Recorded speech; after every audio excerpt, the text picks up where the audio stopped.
4, 3, 2, 1. Welcome back after a long hiatus to Loud Snackers. You guys actually have snacks on you right now? Because I realize I don't. Oh, crap. I had hot Cheetos and I put them away. Dang it. That was We're too busy setting up the Zoom call right now that we forgot all about the chips. Oh my God, yeah. That's why we're called Loud Snackers. Dang it. I have ice cubes that I could pretend to use as like chips. People like actually eat that. They're like, oh yeah, I have ice chips. That's a snack. Low cal. Snack. 0 cal. Yeah, original flavor. Well, it's been a minute, guys. It's nice to be back virtually. Yep. How's everyone doing? One thing that's new with everybody. It's been too long, so give an update. We haven't really been around each other all that much, so. Yeah. Well, how about you start? What's something new with you? Well, I don't have a girlfriend anymore. Oh, yeah. Yes, this new. Yeah. What? Because I have a fiance. Oh my God! Congratulations! I was like sad and then happy. Wow, you took me through that like real quick. I'm a really good storyteller. That's what I do. Yeah. Oh my God, tell us what happened. Well, so I took her to this place we call The View. And it's kind of like this overlook area, you know, a makeout point, if you will. Oh. And it's actually the place that I asked her to be my girlfriend. I think she like rejected me once or twice, and then like I asked her for the third time there, and she's like, "All right, fine." How much? Yeah. She was being so stingy. But third time's a charm. Yeah, so we were chilling. We're about to go to get dinner, and then we're like, I had this whole plan. We're going to go over there. Her brother was hiding out in a bush for several hours, anticipating me and Lena to go over there. And then we were on our way, and she was like, "Can we get Starbucks?" I was like, "Oh, yeah, fine." And then we like go and get everything. She's like, "It was raining, by the way." She's like, "Why are we even going to this overlook?" I'm like, "Oh, I like the rain. I'm from Chicago. I'm depressed all the time. Let's just go." And so we went, and we were just kind of like chilling, looking at the view. And then I was like, "Oh, let me take some pictures of you. This is like such a great view." And then she's like, standing there, and I'm taking pictures. And then I'm like, "Oh, let me take like a lower angle." So I like get on one knee. Oh, okay. And then I chuck the phone and pull out this crazy ring. And then she's like, "Oh my gosh, what's going on? What is this? What is this?" I'm like, "I'm the one that asked the questions, right?" Okay. And then, I asked her if she would marry me, and then she responded with, "Is Mick here?" Which is her brother. And I was like, "That's not the answer that I'm looking for." And she was like, "Who else is here?" I'm like, "Answer the question." Like, this is all planned. Like, and for me to not hear an answer was very disappointing. And, we saw his head poking out of the bush. He was like, "Is that big?" I'm like, "Yes. Yes or no?" Eventually she said yes because I gave her a lot of pressure. But yeah, now I'm engaged. So you asked her twice. Just like the first time you asked her to be your girlfriend, you asked her twice, and the third time she said yes. We have this thing where like we kind of joke around with each other. Like when we ask each other questions, we're like, "Oh, I'll think about it," or like, "Oh, like," and I'll be like, "Don't think about it. You should pray about it." It's like even when it comes to things like, "Hey, you want to get Chipotle or you want to get like In-N-Out today?" I don't know. I'll think about it. So, no, you should pray about it. And she'd be like, "Yeah, I will." She tried to pull that joke on me as I asked her to marry me. She's like, "I'll think about it." And I'm like, "I'm not trying to joke around right now." So she was like, "I'll think about it." And I was like, "Oh, you will?" I legit thought that she had to think about it. And then she's like reaching for the ring. I'm like, "You don't get the ring while you're thinking about it. This isn't like a trial run, okay?" Anyway, she said yes because she likes the ring. And now we're engaged. Oh my God.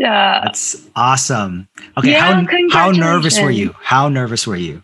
Yeah, 1 through 10. Really? Like -5. That's crazy. What? But I think it was the Lord humbling me because I was like, "What? She's going to say no?"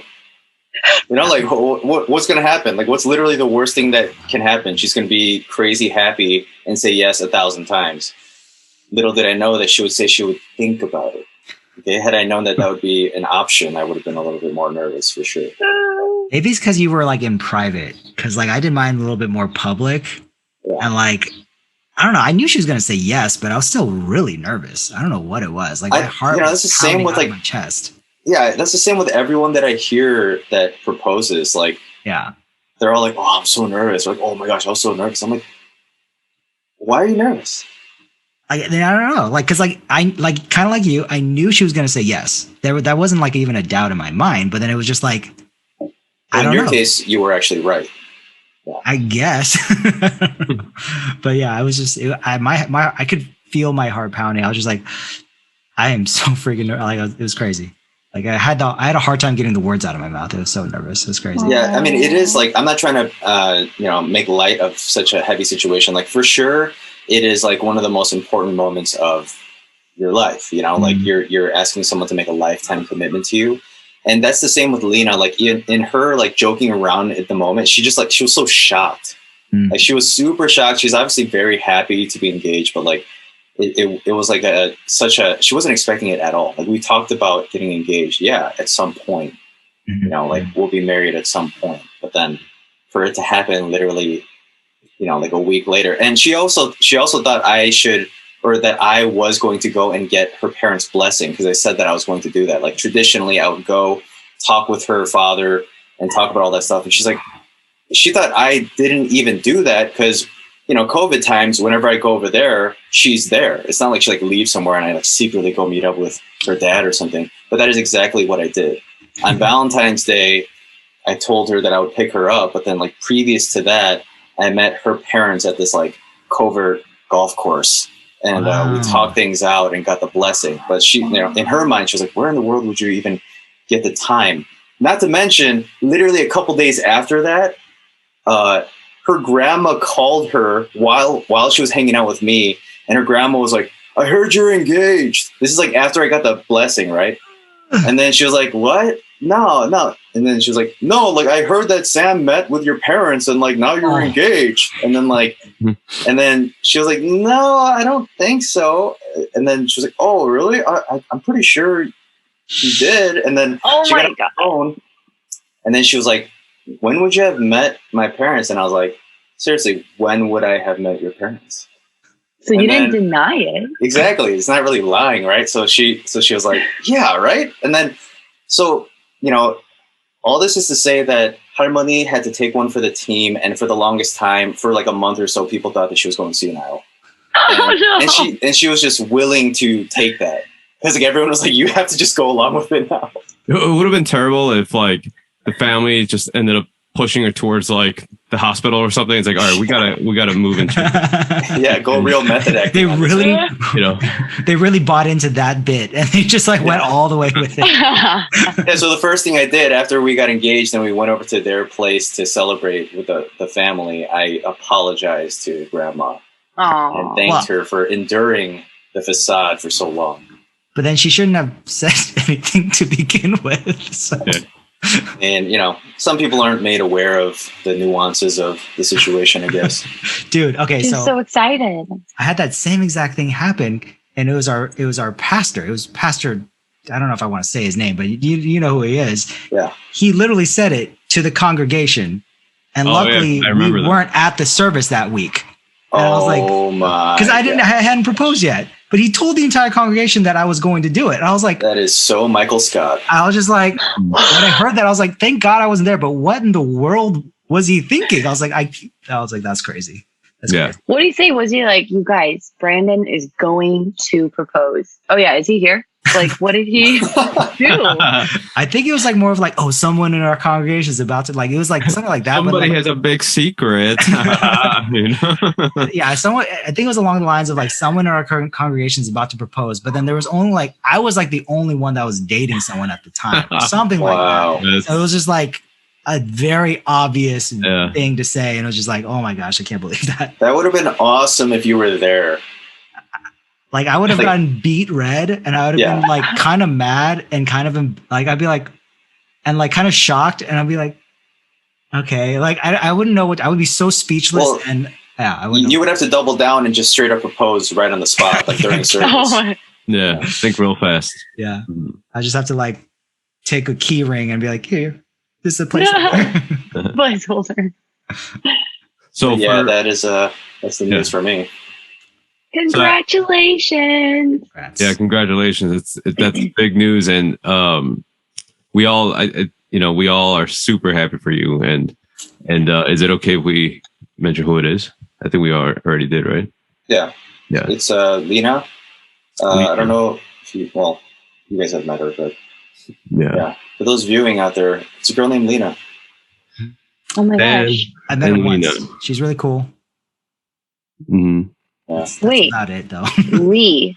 She's gonna be Lena Lee. Yeah. Mm-hmm. She's in nah? Wait, what? Oh.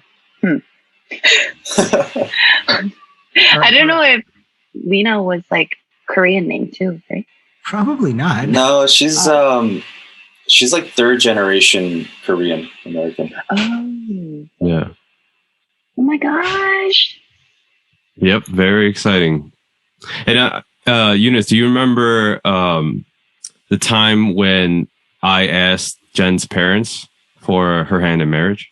Yes. So I actually had Eunice part of this, and because Eunice means so much to Jen, so we planned something out, and one of the things that I needed to do was to ask Jen's dad, because at the time Jen and her mom were in Korea.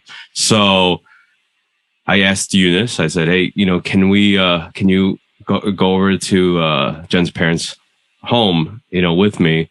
And I'm going to ask, and if you could take a picture. And this picture was important because it was part of how I was going to propose to Jen. And it was part of like a picture that was going to be, a series of pictures at the end when I proposed to Jen. So I remember Eunice came with me.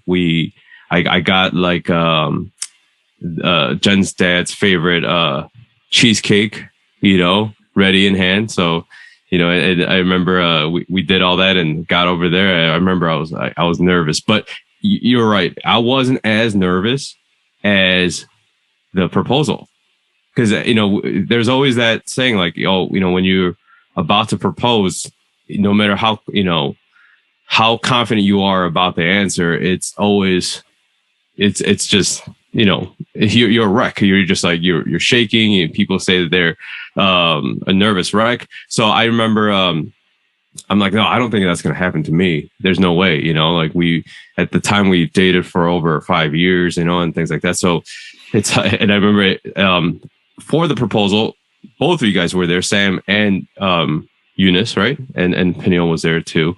And it was time. It was like time for me to do it. And my voice started shaking, and I'm like, oh my gosh, what's going on? Like I lost all control of my body. And then Jen too, like she was like, huh? And like she started walking backwards, and I was like, no, you can't walk that way. You gotta start moonwalking. Because she was like so in shock, But yeah, it was. I remember being very nervous. Yeah. Mm-hmm. Yeah. I want to pull up those photos because I still have them somewhere, probably in like the old Facebook albums or something. But yeah, it was so sweet. I just remember I'm asking Jen's dad and trying to have a conversation with him, and in the corner of my eye, I see Eunice just smiling and just looking, and I'm like, oh, she's still there.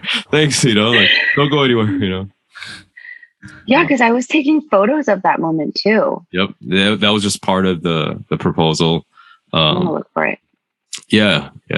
That was fun, and we had this whole setup, telling Jen that we have to go to this, art gallery because Eunice took some family pictures and photos of her family, and it would mean the world if she, if Jen and myself went to it as well before they took the portraits down. And then I put on the whole act too. I was like, oh, okay, fine, I guess, let's see, we'll go, And then so we had this whole setup, and we did it over at the art gallery. But yeah, that was fun. Oh my God. an Oscar-winning performance. You know what's even funnier? That the art gallery owner was bawling his eyes out. Oh yeah. Yeah, he was the only one there crying, and we met him that day. Yeah. He was just standing there like bawling his eyes out, and I'm like, oh man. You know? Was he like younger or older? He was older. Older? Oh, It was like late 40s. So sweet. that's sweet. He's like, oh, I remember. Yeah. He's a sensitive soul. Yeah. So yeah, that was that's what's new for me. How about you guys? Oh yeah. Oh shoot. What's new? Oh gosh. Let's see. I'm in Hawaii at the Tell us about moment. that. What's going That's on pretty there? new. It is great. Waikiki. It got really busy, but when I got here like a month ago, I extended my stay for another month because we all get to work remotely at the moment. So I figured I would take advantage of this amazing opportunity and just run with it while I can. So yeah, I'm like staying at Waikiki at an Airbnb with my friend. Aaron was here like for maybe 3 weeks ish. And he left the other day. That's why I had to move locations because we were at a different friend's. But yeah, he was over the island life. So he like flew back and I was like, okay. And then I obviously wanted to stay. So I'm going to stay for another month. Wow. Yeah. I just feel like there's no other time to do this. It's a huge blessing in disguise, COVID, and it's exciting because I feel like also right around when we go back, it'll be like when everyone can get vaccinated and all that. So we'll all be safer and all that. I'm trying to think of what's How new about- with me, but yeah, I how about cannot you? think of something like we do not do too much. I guess my daughter's potty training, is that new? I don't even know. if That's I consider sweet. It's new. It's definitely new. It's been an That's- experience. Yeah. That my son was, I guess he wasn't too bad. My daughter was easier because she was like pretty ready to go. But it was like, because we had spring break this past week. So we're just at home. So, but we basically spent our spring break potty training daughter. So that was my fun time. Well, during these times, I guess you could say no news is good news, because Yeah. a lot of the things that we hear are not always the best news. So, Oh, that's so true. Oh my gosh, that's so true. what else is new? Jose, did you have anything new that happened? Well, I've never, the last time I watched a K-drama was probably, I want to say over between like 10, 15 years ago. Like it's been, no, more than that. Yeah. So over Boys 15 over flowers. like something like that. Right. So it was a long time ago. But recently, they took The Office off of, Netflix. Yeah. And, that was a big bummer. So I was kind of browsing through, Netflix at the time. I generally just don't like to start anything new just because I'm just kind of boring, I guess, in that way. I just like watch the same old things. But I saw this title, Reply 1994. And I remember that the songs that were on this drama were songs that I grew up on in the 90s. And I was like, man, I gotta at least check this out. Maybe they'll have some of the songs, the remakes, and maybe I'll like it. So I checked it out, and slowly but surely I'm getting through it.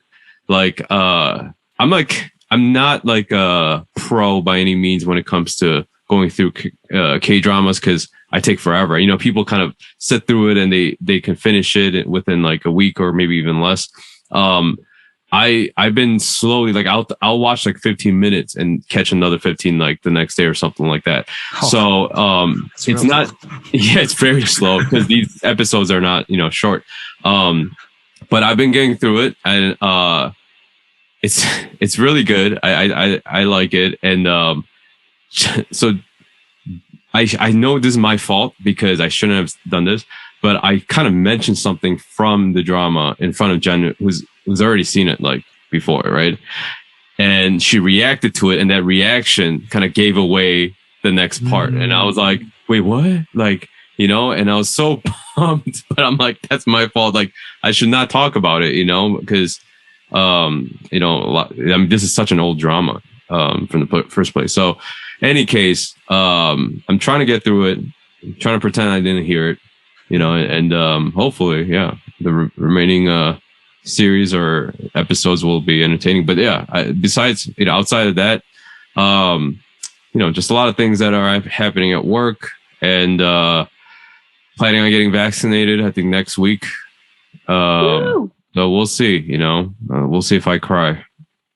Oh, I got vaccinated. I got the first dose. How was it? Your arm's kind of sore. I heard the second one is the one that's like kind of painful. Well, not painful. The second one's the one that kind of gives you the flu, but then everyone takes it differently. So we'll see how it goes. We might be taking that single dose Johnson & Johnson. Yeah, I think my mom's a pharmacist, so she actually got that one, so she's gonna start administering that one. But I heard it's not as effective as the Pfizer or Moderna one, but I don't know, honestly. Really? Yeah, I heard it's like a strong dose because it's just one. So yeah, okay, so we've gone over what's new in our lives. So what's new in the world today? What's going on? Joe Biden fell up some stairs. Oh my gosh, he's a pretty old man. Yeah, but he fell up 3 times. Fell up 3 times? Yeah, he fell once, fell twice. He's like, I need to try it one more time, and did it 3 times. I was like, damn, at that point, it's a little bit impressive, you know? Is it like a Chevy Chase pratfall? Like what? What? Like he was getting into Air Force One, I believe, and then like he was just climbing up the steps. Oh dang! You didn't see the video, dude? It's like it's viral. I need to watch this several times. It's crazy. I need to get up on my viral stuff. I'm like so like not trying to make fun of the president, you know. I'm not trying to like make fun of any sort of political leaning. It's just like, how do you fall 3 times? You know, it's kind of it's like at that point, is it scripted? You know. I mean, but he's okay. He just fell. Yeah, he got up after the 3rd time and saluted everyone else. So it was just fine. Can you imagine if you're like the Secret Service and you just see the president keep doing, you know, like, oh my gosh, like we're supposed to catch him, you know? Yeah. We missed him again, you know? Were they like, was he like denying them like don't help me, I can do it? Was he like, because yeah, shouldn't they have helped him after like the first time he fell? Because you can't look cool when you fall. There's no way. Yeah, after the second fall, I would just not get up and just crawl up the steps, like on all 4s. Hope he had a nice trip. Dang. Have you guys ever fallen in public though? Oh yeah. Of course. And then when you're by yourself, it's just like the most embarrassing thing. Yeah. You're like, oh, I'm all right, and everyone's like, well, I didn't ask. Yeah. Nobody asked. Yeah. I'm like, oh yeah. I think the worst fall I ever had was I was running. I think I was trying to catch an Uber, right? Like I realized I was in the wrong spot. I think I placed my marker somewhere, and I was like, oh crap, I'm not where my marker's at. So I had to run to where it was, and then like I think it was a hill or something, but I ate it so hard. My foot hit like something, and then I tumbled. Like it was like a cartoon where you actually tumble, right? And like my arm was scuffed up. I had a rip in my shirt. I was just like, oh my God. Like I was so mad, and I was in so much pain. I was like, I still need to get to this Uber. So I had to just keep walking, but it really sucked. You know what trips are the worst is when you start tripping and then you catch yourself with the other foot, and then you catch yourself with the other foot. So then you're just like, you little waddle. Yeah. Have you ever done that while wearing heels? Oh my God. Yeah. And then like your ankle twist, like you've seen those like videos. Oh, the runway videos. Yeah. So funny. Thing. Except, yeah, definitely not as poised as they are. I just kind of fall over at the end. But how do girls wear heels? It's so crazy. Yeah, I think that I don't anymore. That one sucks because like for me, I'd rather just fall, because if I'm trying to like survive that waddle, after you do, like no one celebrates. It's like in your mind, you're like, you don't even celebrate. You're like, well, I didn't fall, but I just did this weird dance, like for no reason. And I'm, and it's like, yeah, you just do this thing and then you kind of survive it. And then you look back, you're like, what was that? Like as if like that's going to answer and make things better. But everybody does that, look back and they're like, what was that? And try to point out what it was. And then secretly you wish someone else does it. So that you can be like, yes, now I feel better. The ankle literally turns to like jello. It's like, whoa, whoa, whoa, whoa, whoa. And like, whoa, yeah. What's more embarrassing, to waddle and trip over something in public or to fart in public? Dude, to fart. Really? Like, yeah, you're like flatulating your poop particles. Yeah, but isn't that weird? Because like everybody farts. Not everybody trips. That's a good question. That's true. Is it so embarrassing to do something that everybody does? I think it depends on the company. I really like if it's like if it's someone that you need to like, I don't know, like your in-laws, Yeah. and then you like fart in front of them. That's pretty freaking embarrassing. If if you trip and fall in front of them, that's not that bad instead of farting in front of them for some reason. What if your like father-in-law farts in front of you first though? It's like, kind of like, hey, do it back. Son, it's okay. Yeah. And you impress him with your own. That's the kind of relationship I've built with him. Then then whatever, it's okay. But then if it's like you're trying to impress them, and then you let out a fart like that, you think that just creeps up on you, or you think it's going to be silent and it just blasts off. I think that's pretty embarrassing. That would be like an awesome Asian skit where like you're with your father-in-law and he just lets out a really big one because he just feels comfortable, but then you do the same because you feel like that's like a green light. And then he sees that as really disrespectful. It's out of the will.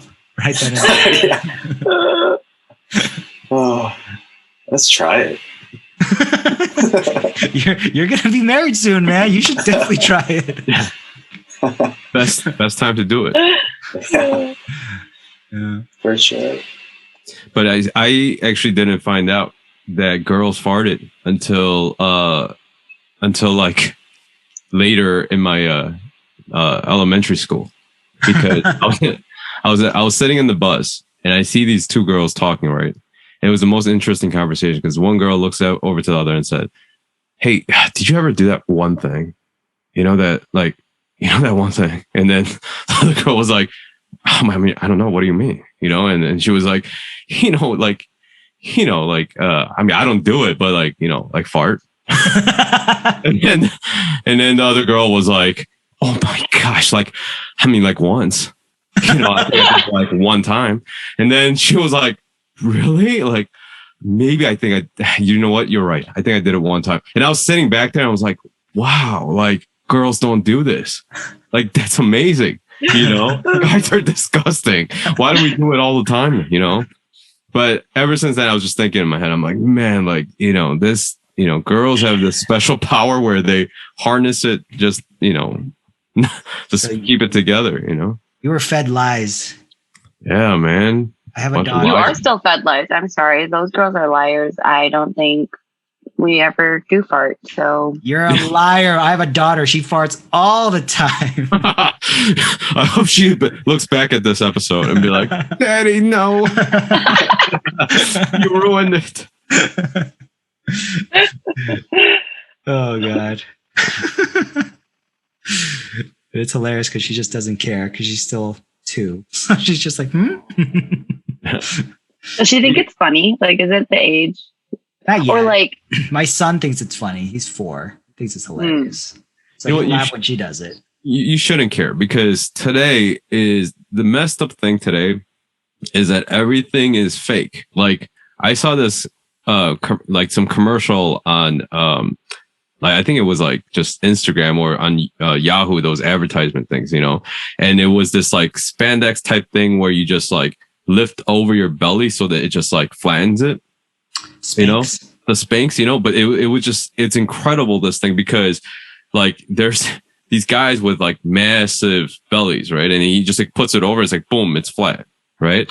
And this commercial, I'm just like, how disappointing is it going to be when this guy gets married and then he just takes everything off and the girl's like, whoa, oh, you brought somebody with you there, like, but I feel like that's the age we live in. I was telling Jen when I saw that, I was like, man, I'm so glad I got married when I did, because I don't want to, there's too many surprises today. I think you're going to run into, if you haven't been with somebody for a long time, I feel like that first, time that you see each other, or whatever, it's like, oh my gosh, like I did not know that, this was that, or it just, you guys seen like those makeup, tutorial things where, anybody can look like anyone, and that's catfish. That's scary. Yeah. Catfish. Because like it was the like they literally peel off, like it's like they added pieces to their nose to make it a different shape. That's crazy. So like they took like a string and like literally like scoop out. It's just like, whoa, what's going on? And then they look like a completely different person. I'm not sure if the videos that I'm looking at are real, but then they make. I think it's real, but it's crazy how makeup can do so much. Yep. But that's also interesting because, like, if someone feels fully themselves in makeup, like, more power to you, Like, be, feel, and do powerful things, like, in whatever shape or form you want. And so, like, the idea of being barefaced or, like, being completely without makeup, too, is, that's one way to feel powerful, because that's, like, just no makeup at all. Yeah. But, like, those who, like, drag queens, right? Drag stars who, like, put on all of that and they feel like the most, like, completely out of their skin, and like that's inspiring too. So I feel like it kind of goes both ways. Like, I think the intention behind it maybe is what matters. Right? You I think can never tell. That's an interesting point that you bring up, because it's almost like the freedom to free speech and stuff. Like you can do whatever you want to make yourself feel empowered until it gets to the point where it harms other people. Yeah. Like, like people can gather in groups. It doesn't matter if you're a hate group or not. Like you have the freedom in America to gather as long as you're not doing anything actually harmful to the public. And so like the way I kind of saw the parallel with makeup is like, yeah, you can wear a lot of makeup as long as it makes you feel empowered, or you don't have to and it makes you feel empowered. Once you're putting on a whole different face and you're getting someone catfished, you're hurting somebody. So you gotta not be so tricky there. But is it on that person who's wearing the makeup, or is it that the person that is receiving both sides, makeup or not, to accept them in both stages, to be like, oh, okay, this is you with makeup, this is you without makeup, and I don't prefer one over the other. Because that could be tricky too. Yeah, I think that there has to be some kind of truth behind that, because like obviously like the person, like, so if you're with somebody and they're wearing a lot of makeup, that's 100% fine. Mm-hmm. But then the person that has all the makeup on, they have to tell the person like, I'm wearing makeup, and like, oh yeah, I'm not saying this person would be dishonest or untruthful, but it's if this person has like a full head of makeup and then like takes it all off, the person who is looking at them should be accepting of, one or the other, without judging. I'll say if they are the one, they should be accepting. If they are the one.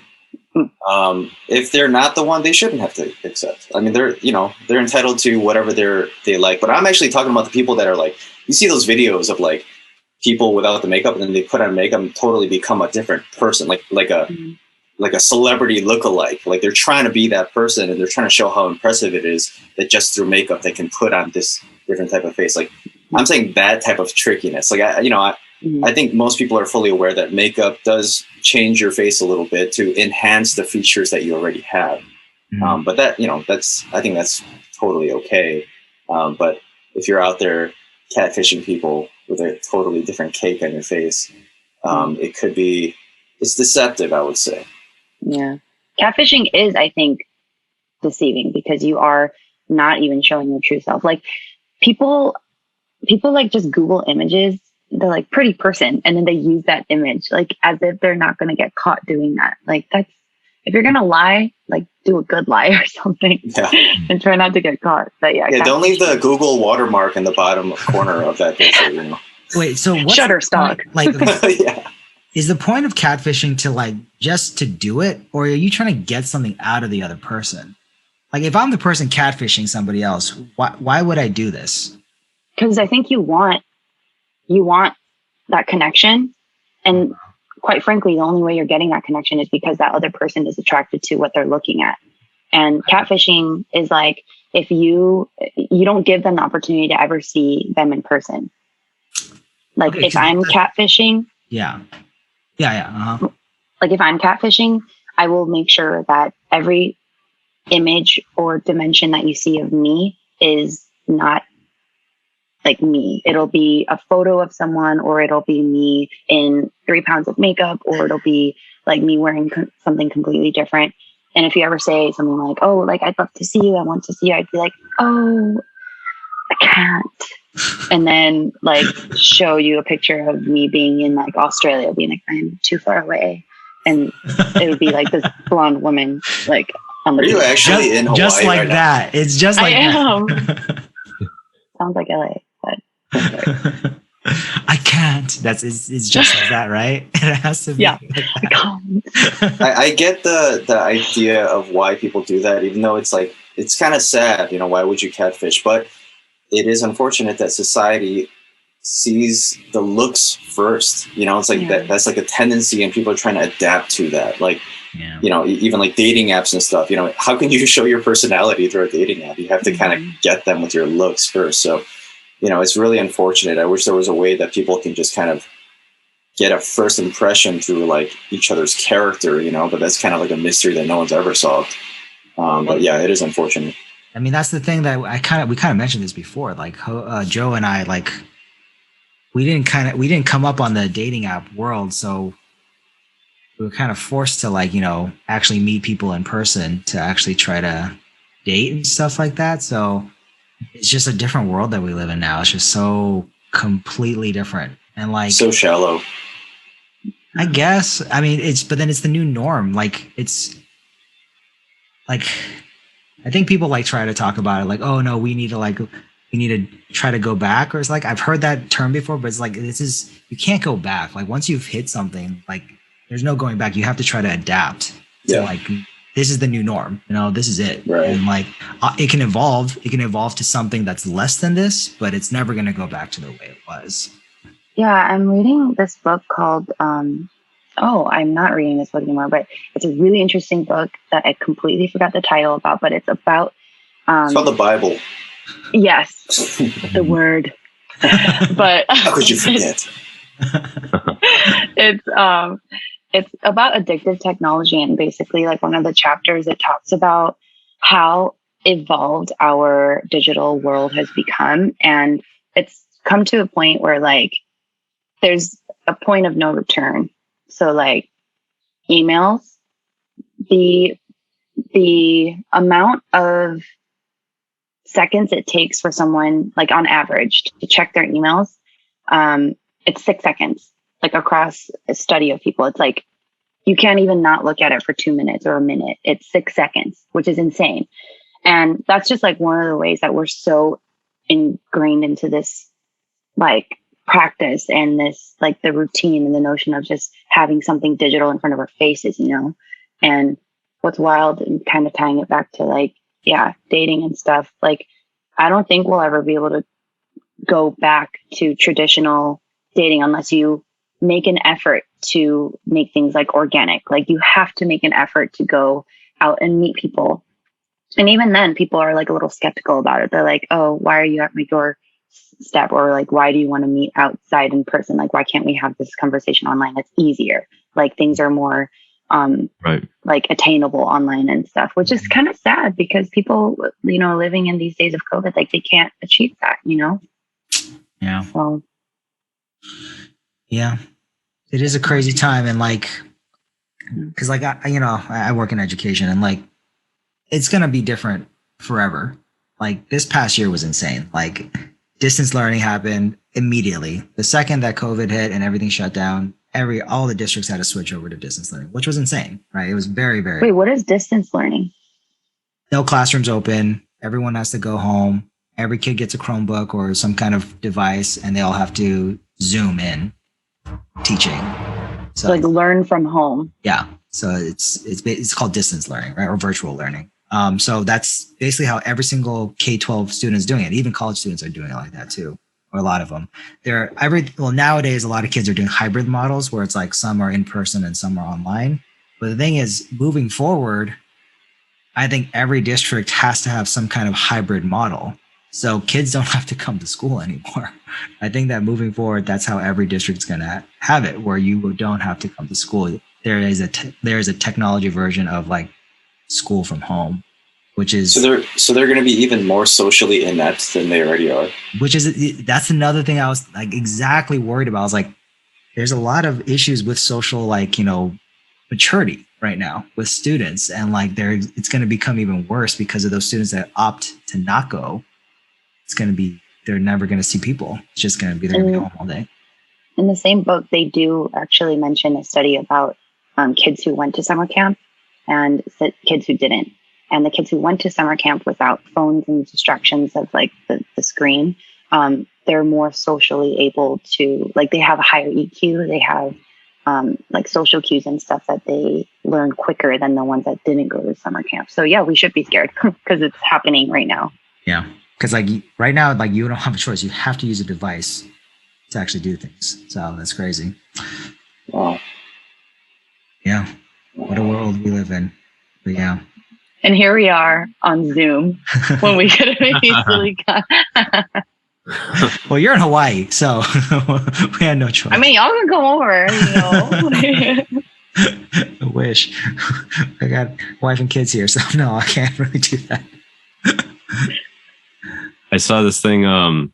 They're gonna try to create this floating like hotel in space, and it sounds so wacky. Like you're like, who's gonna actually go to space to spend your time in a hotel like that, But then I thought about it. I'm like, man, we're doing some crazy stuff now. And I'm sure, even 5 years ago, we would have thought like, no, that's a crazy idea, So who knows how things will develop and turn out. But I looked at that news and just how, now we're trying to go to Mars and we're trying to create, living environments and habitat just around different, planets and stuff like that. It's crazy to me, but then maybe it's not all that crazy. You know what I mean? Like, mm-hmm. What is crazy is the fact that they would take luxury that far. Because like going to Mars, they're doing it out of the, necessity mindset. And I understand that. But when people have so much money and they're so bored of everything that is, happening on Earth, that they have to get out of the Earth to try and experience something new, like you're willing to risk your life. That is crazy. To go stay in a hotel outside of the Earth's atmosphere to just say that you did. Like, I mean, if this is real, that's pretty crazy. And it's crazy that there's an actual market for it. Yeah. I mean, it's for the uber rich that just have too much money. Right. Like, I mean, what is that like? But I can imagine it for sure.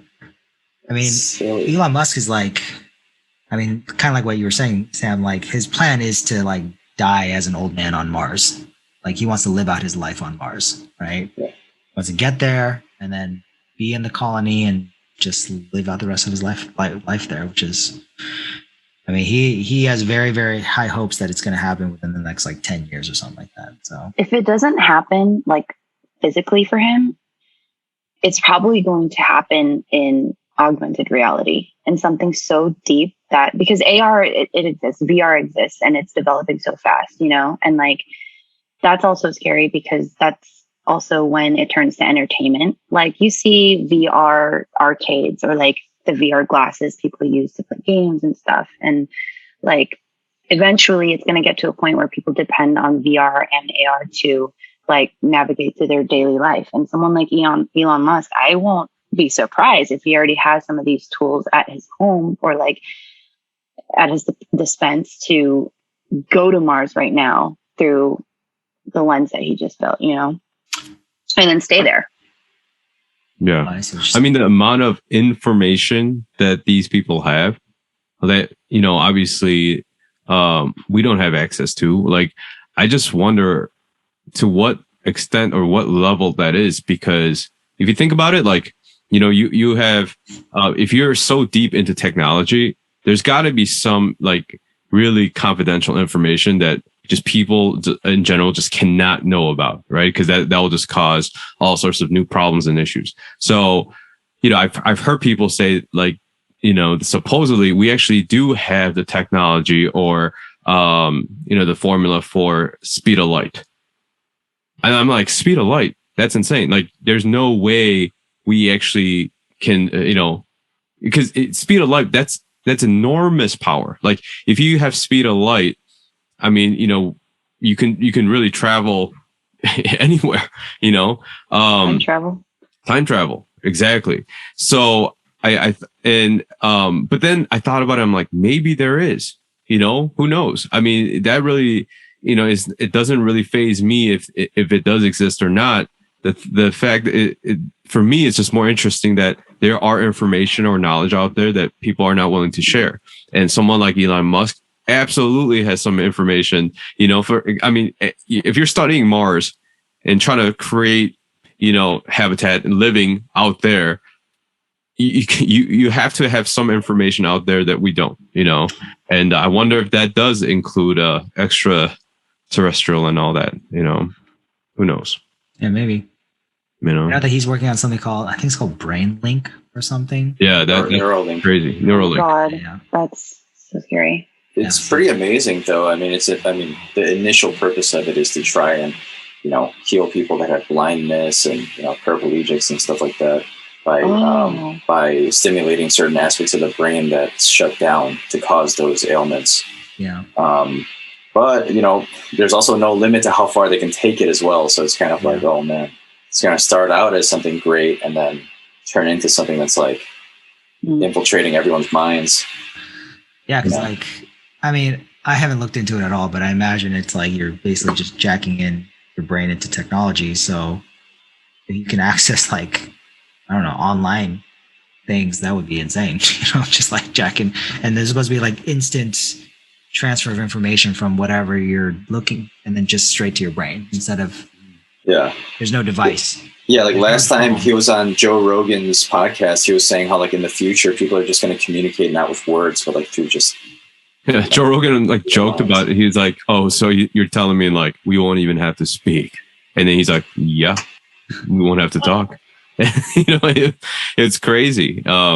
You guys should check that out. I mean, absolutely. I think it's fascinating, and the fact that it's coming up so close. It's not even like technology that's like, you know, centuries away or decades away. It's like in the next, probably within the next 10 years. You know, I think he says by like, I think he even said something crazy like within the next 5 years or something like that. I don't know. Probably, yeah. 5 to 10 years, like he's making this, and also Mars. So he's doing a lot of things at the same time. So all this is on the brink, and then we're still dealing with race issues and hate toward one another. You know, it's like, can we just please evolve past like the fact that we have different sized eyes and stuff? I mean, we do have to talk about this for at least a moment, right?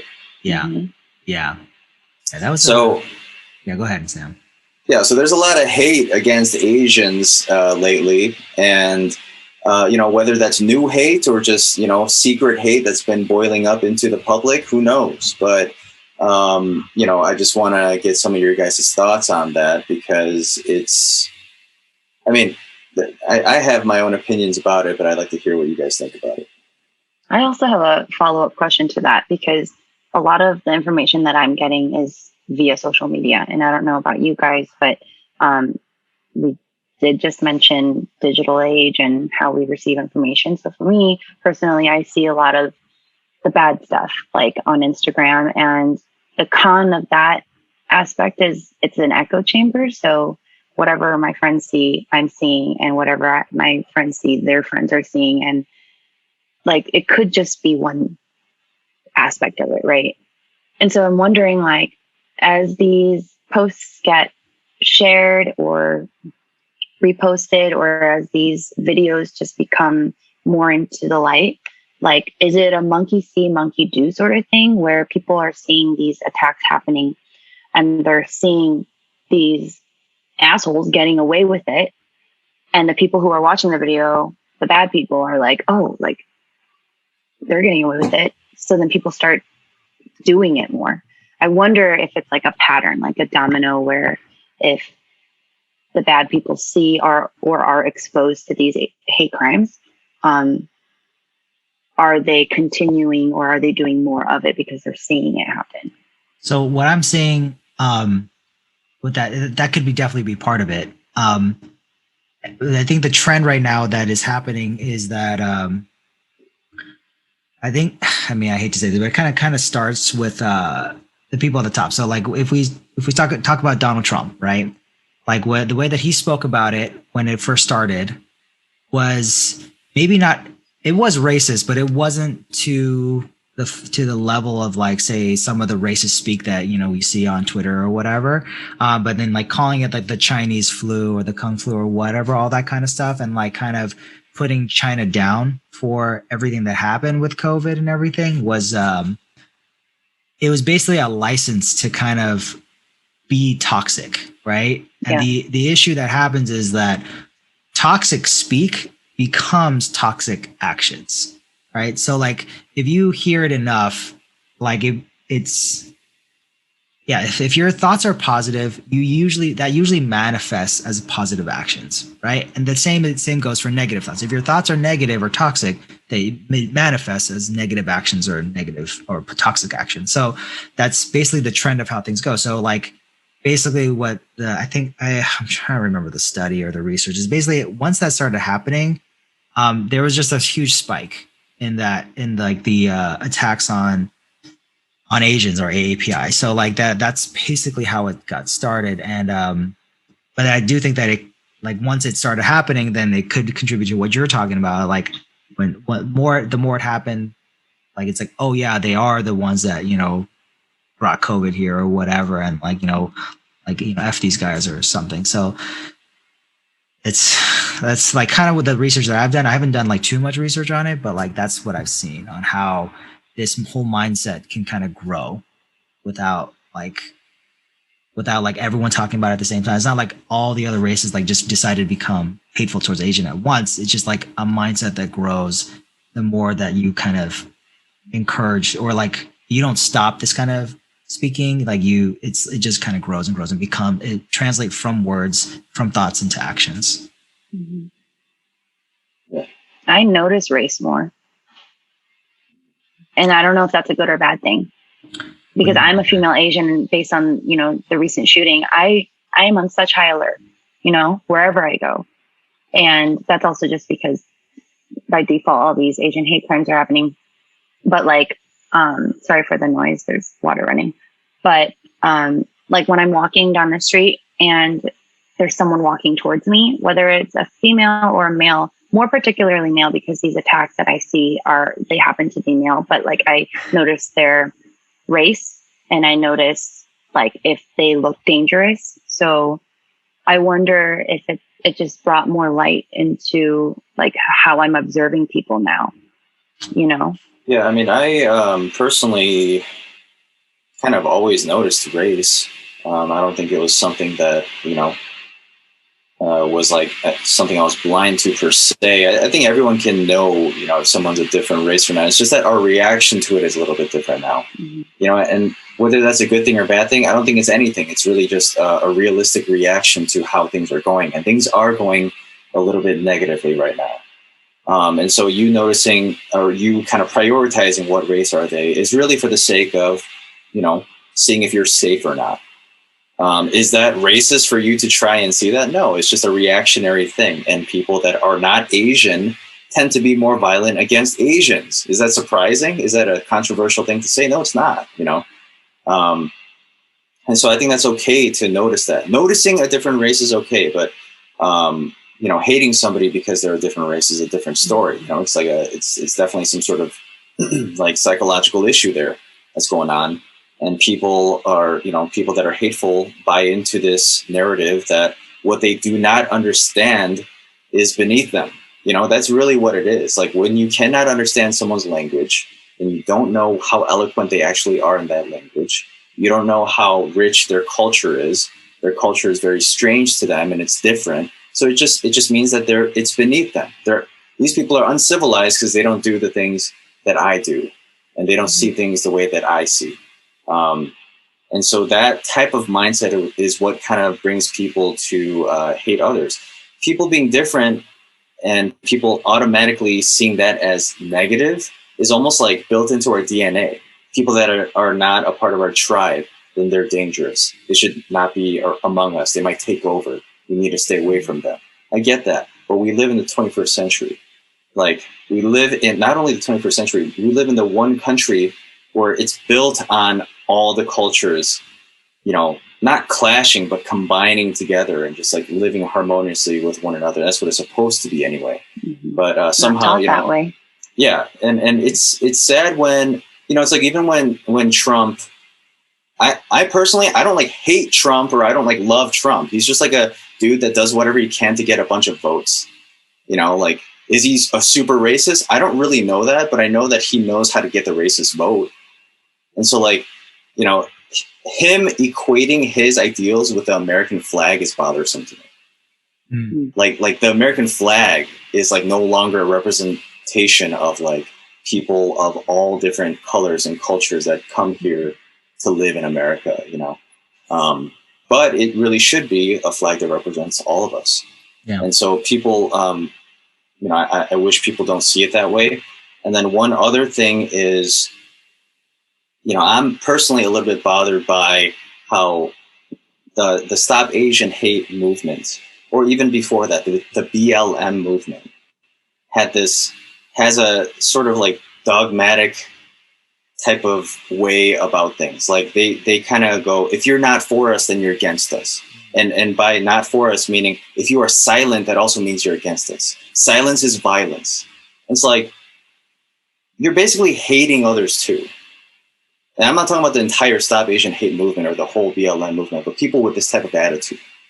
You're not doing it the way that I'm doing it, then that means you're against us. Once again, it's the same type of attitude that makes a racist person knock down a 95-year-old Asian man. You're different. You're beneath me. So you're not going to react to hate the way that I do. That means I hate you too. It's like, isn't it just a vicious cycle? Yeah. So people need to be a little bit more forgiving.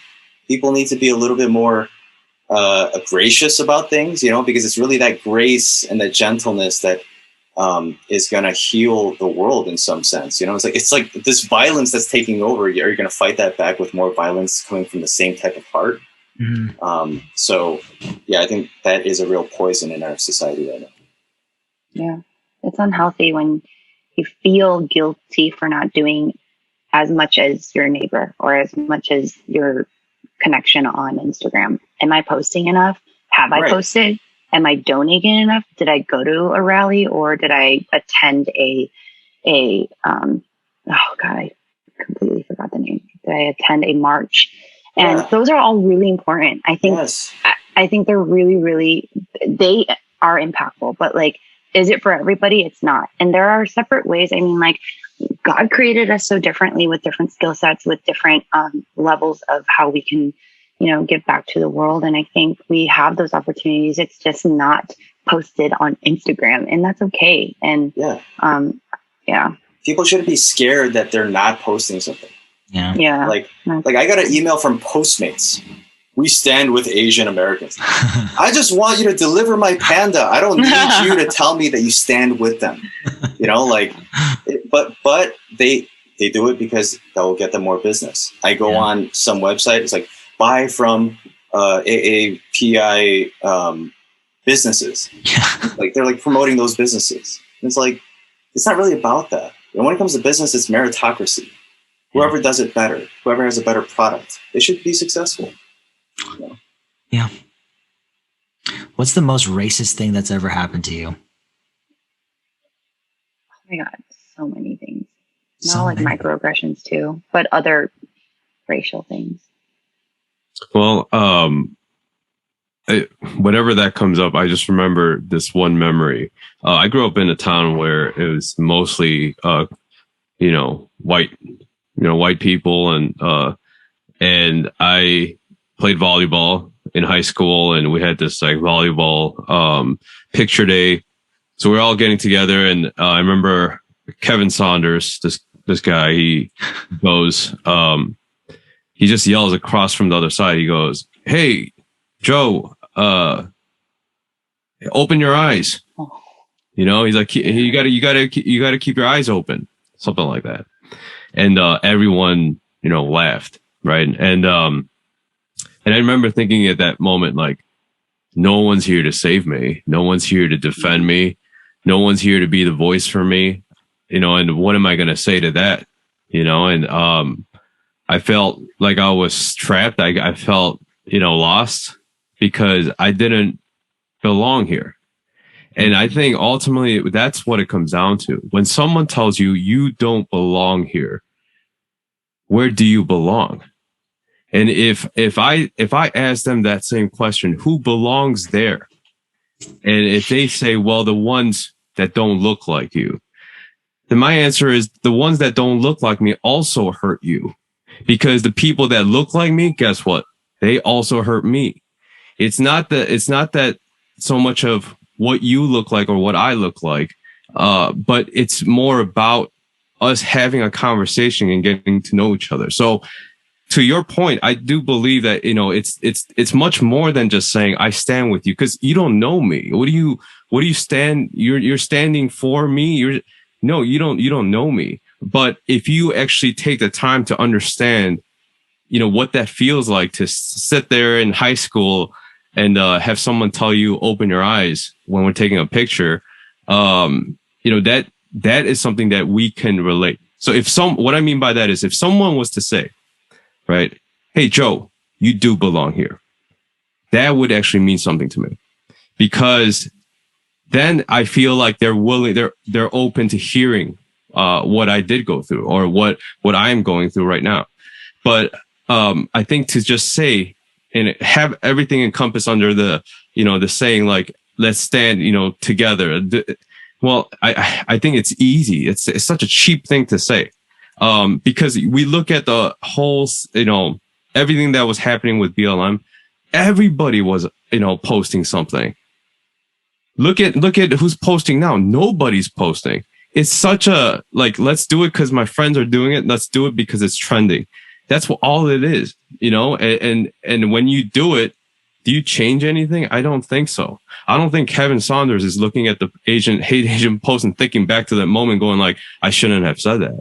No, it's just, I think it just needs to be more done privately in a lot of ways. Because for me, what's more important is that I raise my kids to be good people, that they're going to grow up and treat people like human beings. That's what's important to me. Because if I really try to teach them about race and all those things, they're going to learn that. They're going to experience it themselves. They're going to be called, ching chong, this and that. I know it, and I can't defend them. There's just nothing that I can do to help them. But what I can do is help them prepare, to understand that they are worth something. They do belong when someone tells them you don't belong here. So for me, it's really not so much of where I stand with everything going on. It's just straight up, it sucks. There's nothing good about it. And at the same time, what most people don't know that's not Asian is that this has been going on our whole lives. It's nothing like, and all of a sudden, like, we're having racist people in our lives. We're seeing more, it's being documented more. And just like you guys said, media's, putting more highlight into all these areas. And guess what? Does that mean there's less black crime, black people being targeted? No, I'm sure there is. But right now, the media is turning the cameras onto the Asian community. So there's just a lot of things that are happening. And, and I think for me, I'm more angry or upset. The fact that people are just, adding to this narrative more so than creating actual change. And for me, I don't know what the answer is, but I know that it needs to start with my family. And I know that my kids, they're going to grow up in in this world, and they're going to be called all sorts of names. But they have an opportunity to respond. And I wish I could respond. I think that part is something that no one has really talked to us about, right? How do we respond to racism? How do we respond to that? And, we took we took self-defense lessons. We learned a lot of different, words and bad words and combinations. There's so many areas that, I think for us, we're equipped, but I don't think we're equipped the right way. So I'm just, I'm as puzzled as everybody else about this. I'm as troubled as everybody else. But I think that when it comes to the actual doing, it just really needs to start with how we communicate with our circle and, the people that are around us, because they're the ones that are going to listen, Really well said, Joe. But you guys, today's episode started off really light and really fun.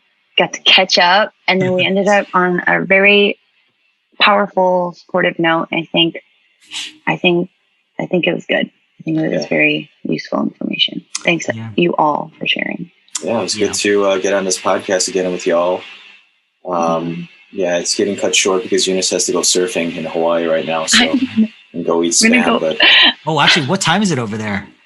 It's 5:02.